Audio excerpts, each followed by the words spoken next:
show me what I'm looking for.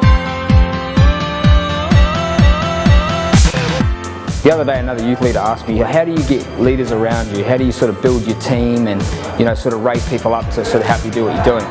And I said to them, well, the first thing that I think we've all got to start with is we've got to get a vision.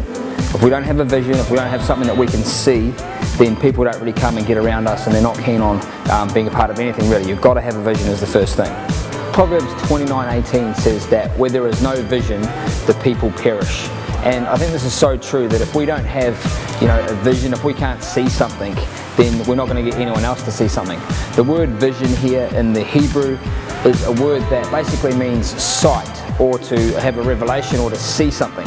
And we've got to be able to see, as leaders, we've got to be able to see what God is saying to us. Most importantly, we've got to seek God, we've got to get His vision, but then we've got to get what He wants us to do in our town, in our cities. And I think it's great that churches, get involved overseas and do all sorts of mission stuff, but ultimately we've got to be people who are getting a vision for our city and our town and making that a reality, and getting other people to see it, to see what we see and make it come to pass.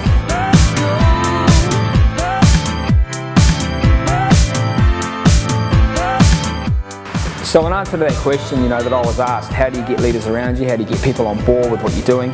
Obviously, the very first step, if you've been given the role as a leader, you've got to get a vision. Pray to God, get that vision. See what there is around you in your city and your town that you can use to reach out. You don't want to do things that are foreign to your town. You want to get a vision that is reaching into what's already around you. And I don't think it's that hard to get a vision, really. I mean, if you're anything like me, you're never short of ideas, but if you can get that vision, you can get that excitement around your leaders, and they can see something that you believe God has said to you, something that's even bigger than yourself. Our vision and our dreams should be much bigger than ourselves. And if we can get that, we can cast that vision, then people are going to begin to come to your team and just sort of join the team, because they know that you're going somewhere and they want to be a part of what God's doing through your ministry and your church.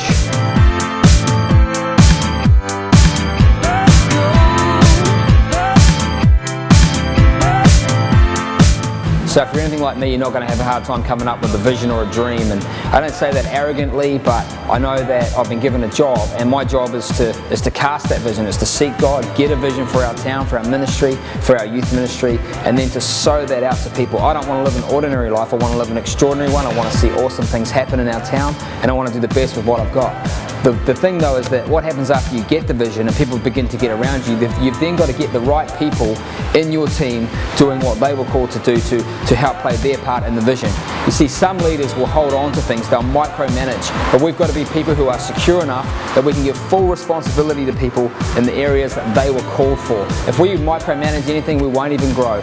We've got to get the vision, but then we've got to get the right people around us to make the vision come to pass. The first step to being an awesome leader is to get a vision and to get the right people around you to make it happen.